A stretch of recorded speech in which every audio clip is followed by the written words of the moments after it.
Hello, and welcome back to the channel, where I show you how to day trade the Forex market. Today's lesson is about one of my favorite topics, a trailing stop. So let's get right into it. In today's lesson, we are going to cover what is a trailing stop, how to set up a trailing stop, and an example of a trailing stop being used on a live trade. First, what is a trailing stop? Well, a trailing stop is a smart stop loss that moves with the price as long as your trade is in profit.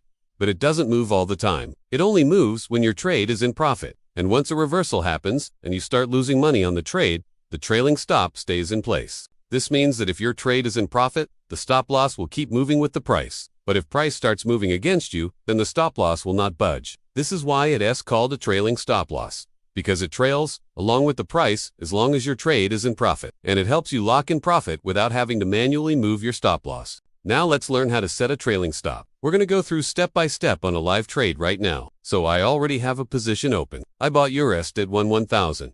Now let's go over to the terminal. And for this example, we are going to use the trade tab. Here we have all our open orders. As you can see, I have a buy order open for you. To access the trailing stop, we just have to right click on the order and hover over trailing stop. Here you have several presets such as 10 points, 15 points, 20 points. All these values are in pips. You can also customize your trailing stop by clicking custom and entering the number of pips that you want the trailing stop to be. For this example, I'm going to choose 15 points, which equals 1.5 pips. Now, when I hit OK, my trailing stop has been set. Let's assume the price moves in my favor and hits 1, 10, 20. That means that right now my trade is in profit. However, if I look at my stop loss, it's still at the entry price at 1.100. Remember, the trailing stop only moves when the trade is in profit. And since my trade is in profit at 1.1020, the trailing stop will not move. At this point, the only way the stop loss is going to move is if the price keeps moving in my favor and reaches 1.1035. Only then will the stop loss move to 1, 10, 20. And that's exactly what happened. Price hit 1.1040. So the stop loss moved up to 1.1020. But let's assume price goes down from here. It hits 1.1030. The stop loss still remains at 1.1020. At this point, the stop loss is protecting my profit. And if the price drops from here, then I won't lose any money on this trade.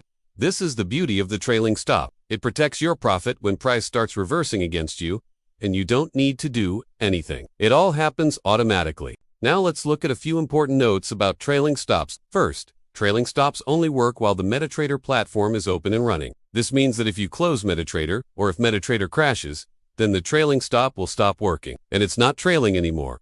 So keep that in mind. Also, the trailing stop will only work on an order if you have placed the order yourself. This means that if your trade was opened by a custom Alright, now I want to quickly show you an example of a trailing stop being used on a pending order. So here, I have a pending buy order at 1.0990.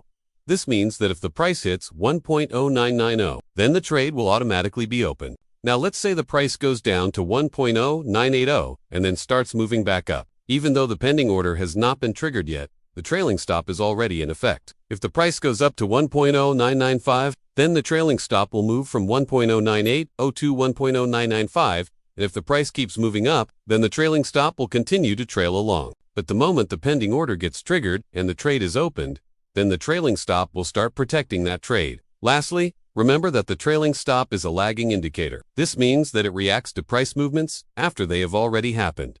It does not predict future price movements. Alright, this concludes the lesson on trailing stops. In my next video, I plan to cover advanced trade management strategies such as break-even, auto-trailing, and more. So make sure to leave a comment below if you would like to see that video. And if you found this video helpful, please give it a thumbs up.